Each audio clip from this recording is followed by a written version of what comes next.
여러분, 안녕하세요. 동생에게 전 재산 뺏긴 형 오아입니다. 지난 사화 기억하시나요? 거대 자본의 공격으로 모든 것을 잃을 위기에 처한 대호.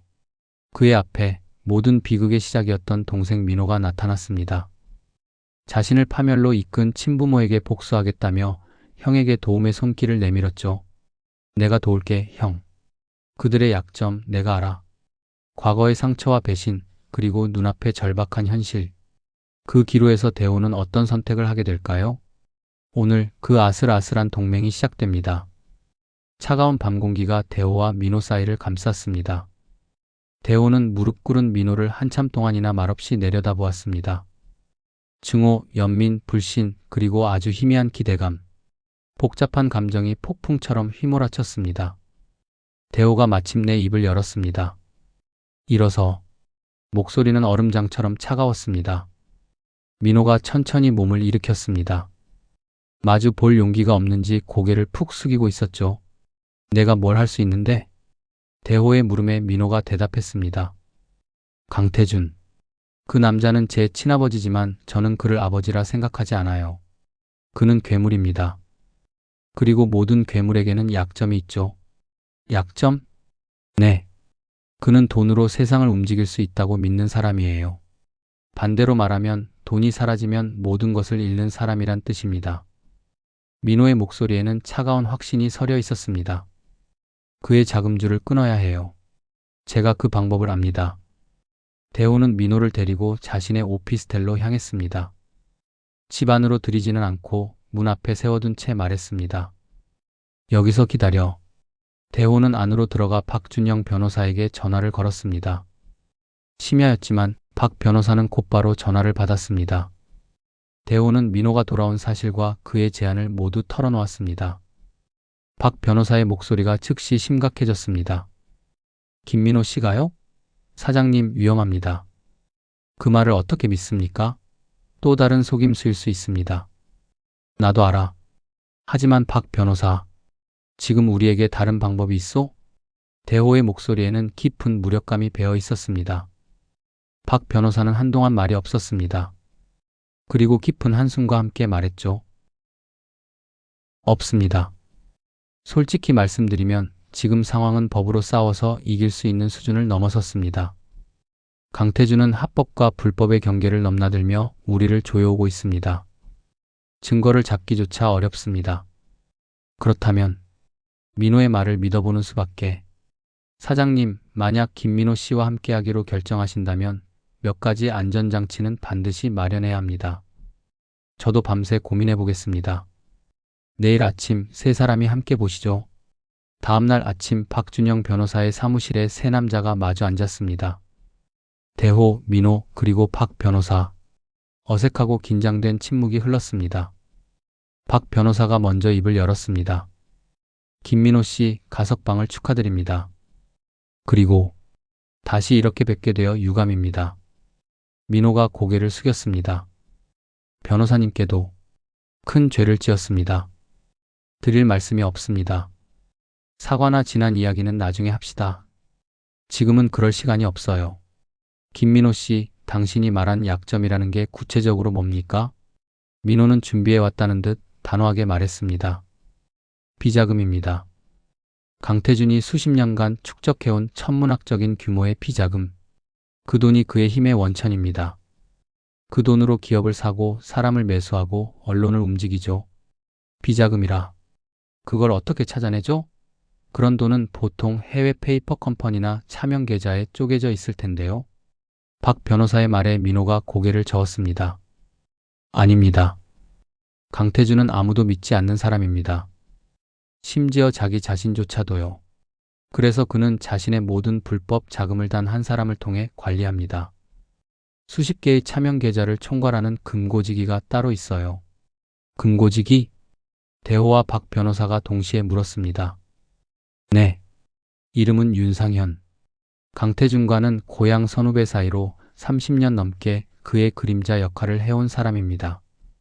강태준이 유일하게 믿는 사람이자 그의 모든 비밀을 알고 있는 사람이죠. 이 윤상현만 무너뜨리면 강태준의 자금줄은 그대로 마비됩니다. 박 변호사의 눈이 빛났습니다. 정보 감사합니다, 김민호 씨. 하지만 우리가 어떻게 당신을 믿을 수 있죠? 그때 대호가 나섰습니다. 내가 조건을 걸겠소. 대호가 민호를 똑바로 쳐다보며 말했습니다. 첫째, 넌 내 눈앞에서 그리고 내 허락 없이는 단독으로 행동하지 않는다. 둘째, 이 일이 끝나면 내 친부모에게 어떤 사적인 복수도 하지 않고 내 앞에서 깨끗이 사라진다. 셋째, 이 모든 과정에서 박 변호사의 법적인 통제를 받는다. 대호의 목소리는 단호했습니다. 이 조건들을 받아들일 수 있겠나? 민호는 한치의 망설임도 없이 대답했습니다. 받아들일게, 형. 아니, 사장님. 어떤 조건이든 따르겠습니다. 저는 단지 제가 망쳐버린 것을 조금이라도 되돌리고 싶을 뿐입니다. 그렇게 세 남자의 위태로운 동맹이 시작되었습니다. 그날부터 대호의 사무실 옆 작은 회의실에 임시 상황실이 꾸려졌습니다. 민호는 그곳에서 숙식하며 강태준의 공격 패턴을 분석하기 시작했습니다. 그의 예측은 무서울 정도로 정확했습니다. 다음은 아마 우리 쪽 핵심 인력을 빼내려 할 겁니다. 특히 기술 개발팀과 해외 영업팀이 타겟이 될 겁니다. 민호의 예측대로 며칠 후 경쟁사로부터 2배의 연봉을 제안받았다며 사표를 내는 직원들이 나타나기 시작했습니다. 하지만 민호의 조언 덕분에 대호는 미리 대비를 할 수 있었습니다. 대호는 흔들리는 직원들을 개인적으로 만나 그들의 노고를 치하하고 회사의 비전을 공유하며 마음을 다잡았습니다. 또한 핵심 인력에게는 파격적인 스톡 옵션을 제공하며 신뢰를 보여주었죠. 덕분에 일부 직원의 이탈은 있었지만 핵심 인력 대부분을 지켜낼 수 있었습니다. 다음으로 민호는 레시피 유출의 범인을 지목했습니다. 아마 재무팀의 박 과장일 겁니다. 그는 2년 전 아내가 큰 병을 앓아서 급전이 필요했을 겁니다.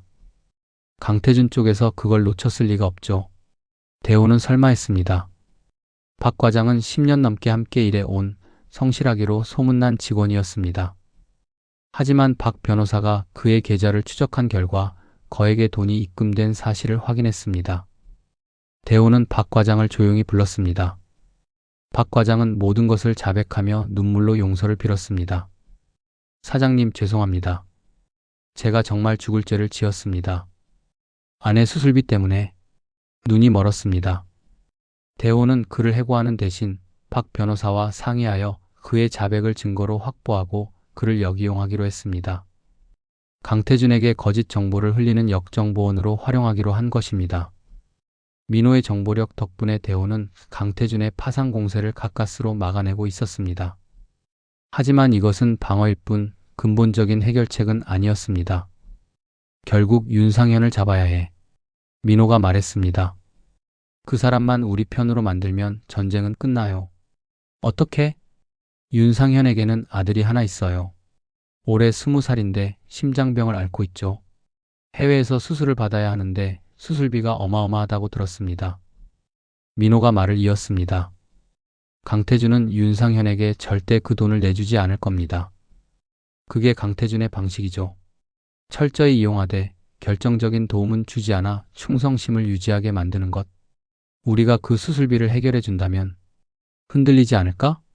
대호의 말에 민호가 고개를 끄덕였습니다. 가능성 있어요. 그에게 아들은 세상의 전부니까요. 작전이 세워졌습니다. 박 변호사가 합법적인 경로로 윤상현 아들의 병원 기록과 필요한 수술비 내역을 확보했습니다. 금액은 10억 원. 대호에게는 부담스러운 금액이었지만 회사의 명운이 걸린 일에 비하면 아무것도 아니었습니다. 대호는 즉시 자금 마련에 들어갔습니다. 문제는 어떻게 윤상현에게 접근하느냐였습니다. 그는 강태준의 그림자처럼 움직여 혼자 있는 시간이 거의 없었습니다. 며칠간의 잠복 끝에 마침내 기회가 왔습니다. 윤상현이 매주 수요일 저녁 혼자서 한적한 바로 향한다는 정보를 입수한 것입니다. 오늘 밤이 기회야. 대호와 민호는 바깥에서 대기하고 박 변호사가 먼저 자연스럽게 접근하여 말을 걸기로 했습니다.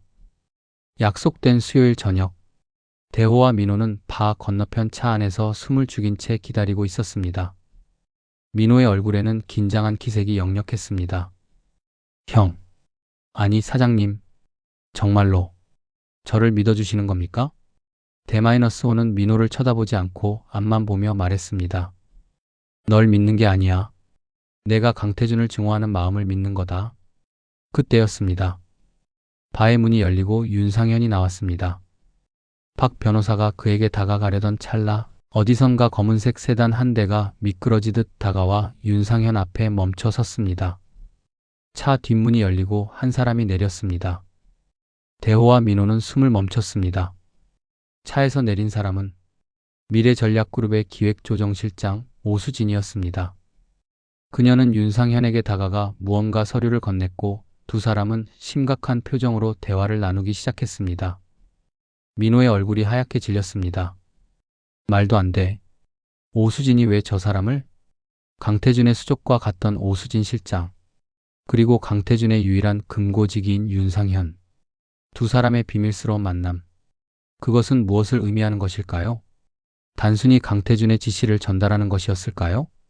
아니면 상상조차 할 수 없었던 또 다른 배신이 어둠 속에서 조용히 고개를 들고 있는 것이었을까요? 대호와 민호는 직감했습니다. 자신들의 계획이 어딘가에서 새어나갔거나 혹은 자신들이 전혀 예상치 못한 거대한 균열이 적의 심장부에서 일어나고 있다는 것을. 어느 쪽이든 상황은 다시 한번 예측할 수 없는 안개 속으로 빠져들고 있었습니다. 여러분, 5화는 여기까지입니다. 민호의 도움으로 반격을 준비하던 대호. 드디어 강태준의 약점인 윤상현에게 접근하려던 순간 가장 예상치 못했던 인물 오수진 실장이 나타났습니다. 과연 저 둘의 만남은 무엇을 의미할까요? 대호와 민호는 이 위기를 어떻게 극복하고 반격의 기회를 잡을 수 있을까요? 다음 6화에서 이 모든 비밀이 밝혀집니다. 이야기가 궁금하시다면 채널 고정, 구독과 좋아요 잊지 마세요. 감사합니다.